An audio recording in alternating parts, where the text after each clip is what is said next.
Hello and welcome to Long Beach Lens. I'm your host, Derek J. Simpson, Executive Director of the Long Beach Community Action Partnership. Today's guest is the founder of Dash a Flash Foundation and an author of Dash a Flash series. Please welcome Marja Perren. Hello, Derek. Nice to be here. Thank you. Yes. Thanks for navigating the freeways to join us today. It's going to be well worth it. Always an experience, I'm sure.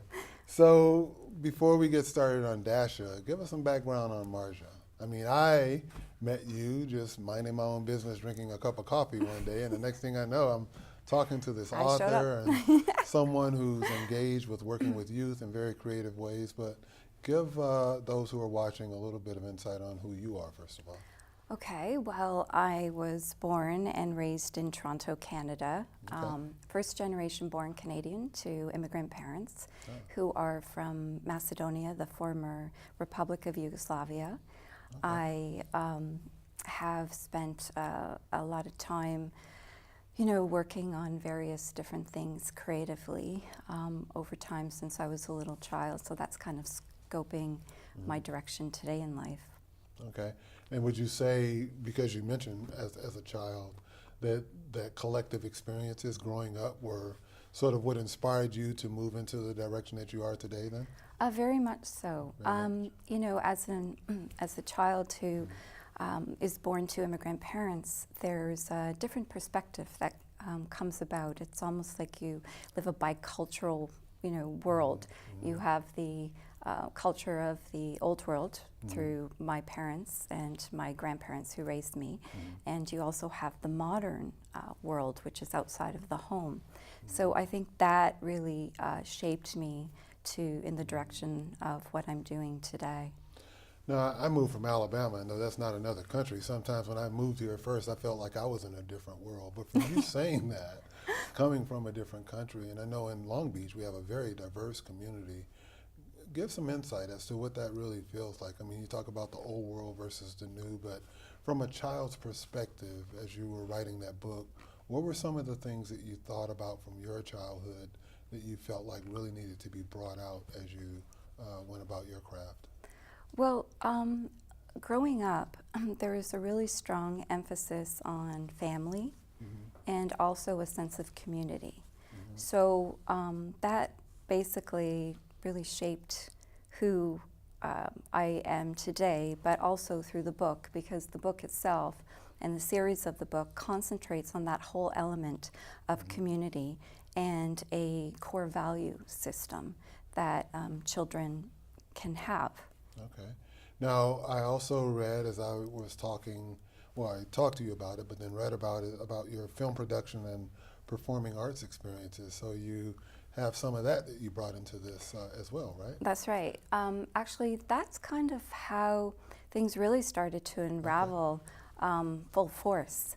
Although I have a degree in marketing, I came down to Los Angeles to study writing and performing arts, and I had the opportunity to meet this wonderful woman who worked for Women in Film, and she was an executive primarily doing public service announcements, and she took me under her wing and exposed me as an associate producer, and exposed me to various different organizations which assist children for the greater good.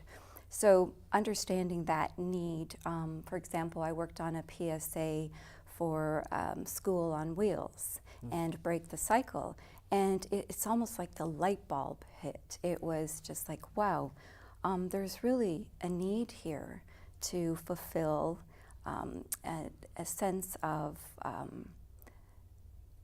support and encouragement for children at a younger age, so that they know that something is available to them, to instill in them a sense of self-esteem and the willingness to want to do something through acts of kindness and stuff of that sort. Okay. So that's what really got me started. Now, you said you were in Toronto and you came to LA, and now you're still doing that commute. Yes, somewhat, I'm bi-coastal, right? That's okay. Right. Okay, and when you come to LA, when you work with those that are doing things in education here, do you find that to be what's a base of your support and how you've put your whole program together? I do feel that, especially through the foundation, there's a very strong support because people do believe that it's important to do good deeds. And that really is the mission of the foundation. But utilizing creativity as a vehicle to do that, and children being the population to actually participate in it and, you know, produce wonderful pieces of art for acts of kindness. And when you talk about children, I mean, you started out writing when you were like 6 years old, I think. That's I right. read. And was this just writing as a normal 6-year-old one would expect, or did you kind of know then that there was something special you wanted to do in your writing? Well, again, I think my upbringing really largely shaped that. When I was going to school, because my first language, even though I was born in Canada, was not English, it just really made me start to realize once I was out in the real world the importance of being able to express yourself. So looking at it from that perspective, it just really started to, you know, really become very important to me in the ability to express myself. And you mentioned being creative, and I know you talk about the power of poetry and the power of the written word, storytelling, and why is that so powerful, and why do you use that as a particular tool? For a multitude of reasons, really. The first being is it's personal. And I think when people engage in certain activities and they can directly relate to it, they're more apt to learn and to open themselves to their truths. And I think storytelling really is all about being personal. So you, for example, working in some schools, I really get children to look at their own personal experiences and apply it through, you know, creativity. And they really, really get more interested in the projects, but also enjoy them even more. Now, you've mentioned several times about working in the community, and I want to talk about the Heroes Canvas project. But first I want to ask you another question relevant to the challenges that you see. I mean, when you talk about creativity and you know how gifted students are, in a snapshot before we go to break, what would you say are some of the greatest challenges that you see to children learning today in school? From what standpoint? From creativity? From a creative standpoint? Mm-hmm. Well, I think in a lot of the creative programs are no longer part of the curriculum for schools. So there seems to be an emphasis on more math, sciences, and English. So because of that, there needs to be more external sources where children can actually partake in those type of activities. And I think that probably is one of the largest hindrances in that. So, you know, through the foundation, it gets kids involved through the school system that may not give children the opportunity to do that through their normal curriculum. So you mentioned the foundation, so let's talk about that. You have the foundation, and it's called? The Dash of Flash Foundation. Dash of Flash Foundation, and the Heroes Canvas project is part of that initiative? That's right. So can you share what that's all about? Oh, sure.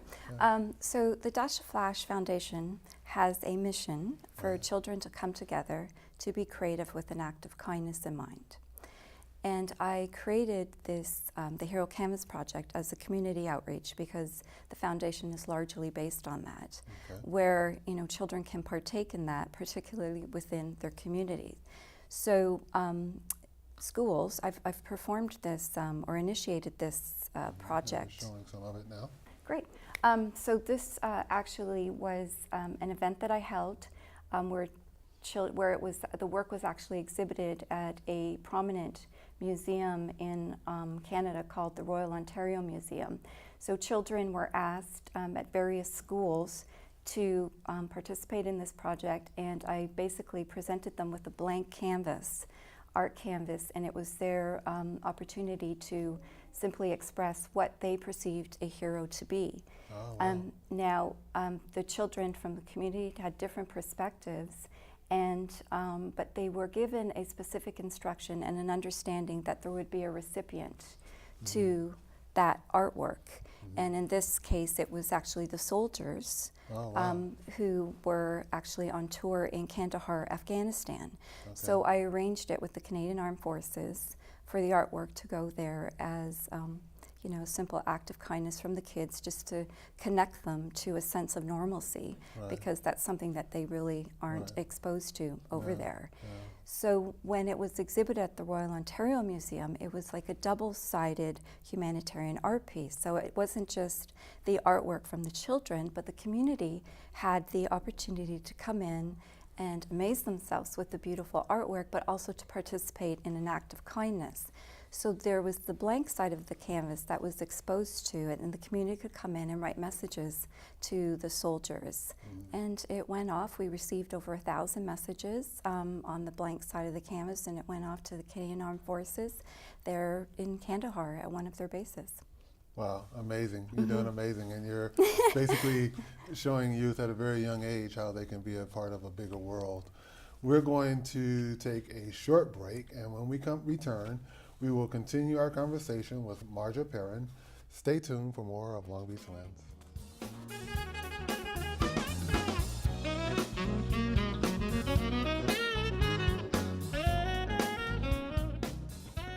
Do you have a deaf friend, relative, or someone you just want to know more about that's deaf? Here's some easy basic phrases. Hi, how are you? Hi, how are you? What's your name? What's your name? It's very nice to meet you. It's very nice to meet you. Do you know where's the bathroom? Do you know where's the bathroom? Please and thank you. Please and thank you. Have a nice day. Have a nice day.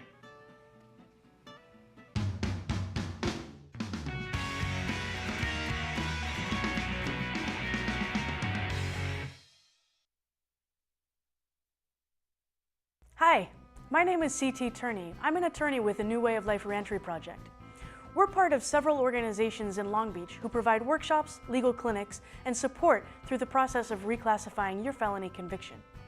Prop 47 takes a number of low-level, nonviolent crimes like simple drug possession and petty theft and reduces them from a felony to a misdemeanor. This can open doors for you to apply for jobs, housing, and college loans. People call our courts the criminal justice system, but justice should not mean lifelong punishments for minor offenses. Justice should make people and communities whole while treating the underlying causes of crime and violence. Prop 47 is a major step towards this smart justice. It reduces the lifelong stigma of these convictions, and it pushes back on the disproportionate prosecution of people of color for minor offenses. Visit our website and find out where the next opportunity is happening. And the window of time to apply for Prop 47 has been extended for another 5 years. So, change your record and then share this information with someone you know who can benefit from Prop 47.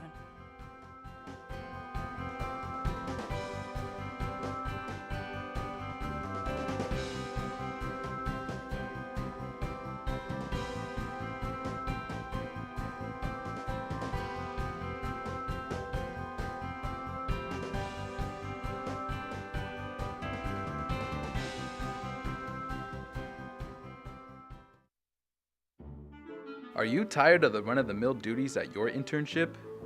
Getting coffee, making copies, getting prescriptions for people you don't even know? Well, not at PadNet. We're making things happen. We're getting footage. We're making PSAs. We're getting interviews with people you're gonna know. But I don't know how to do these things. No problem. We have workshops, equipment, hardware, software, underwear, all for you to learn and absorb. Check us out at padnet.tv for more information.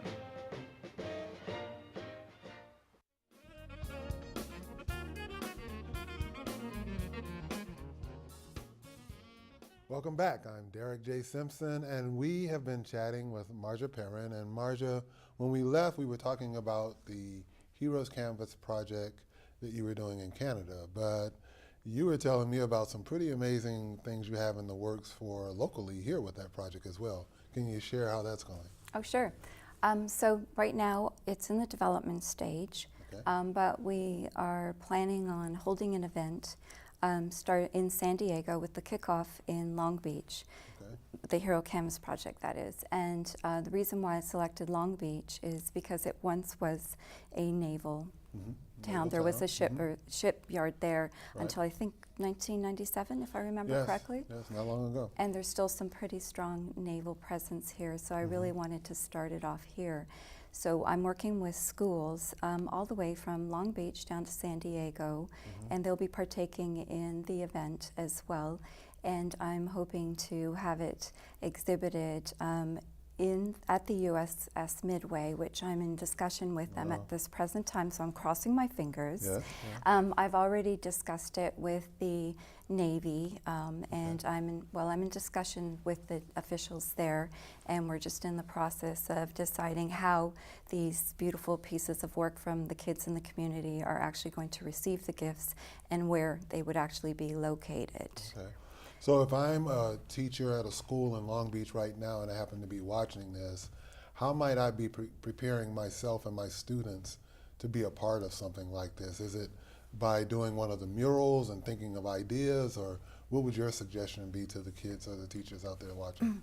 Well, they can contact me, and I could definitely guide them through it. The more the merrier, I think, because I really think it's very important. And I really believe in this initiative. I think that the military, primarily the Navy, since we're concentrating specifically on this, deserve to be appreciated, the servicemen and the servicemen for the duty. Right. So I think the more people and the more schools that we have involved, the better it is, and the more warmth and that whole essence of community will be signified there.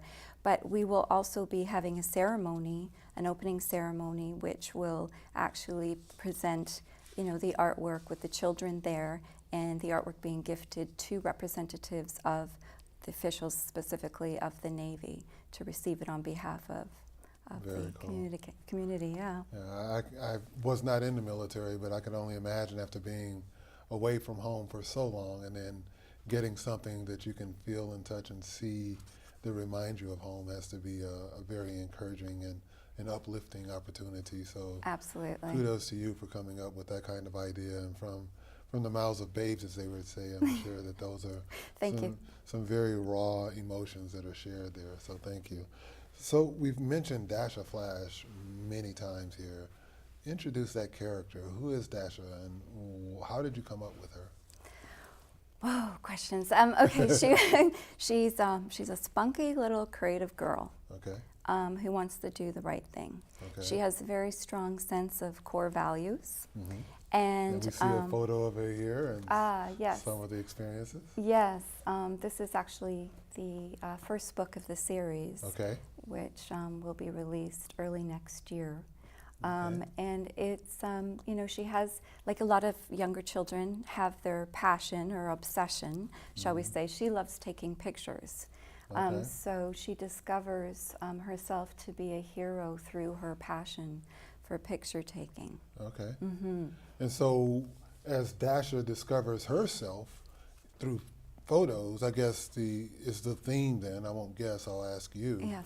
That other youth may have other talents that they can discover themselves through, and they can act it out similar to Dasha, or what would be the purpose there? Using her creative medium is the camera. Okay. But for another child, it could be vocal music or playing an instrument. Okay. And not exclusive to just creativity. It could be sports related as well.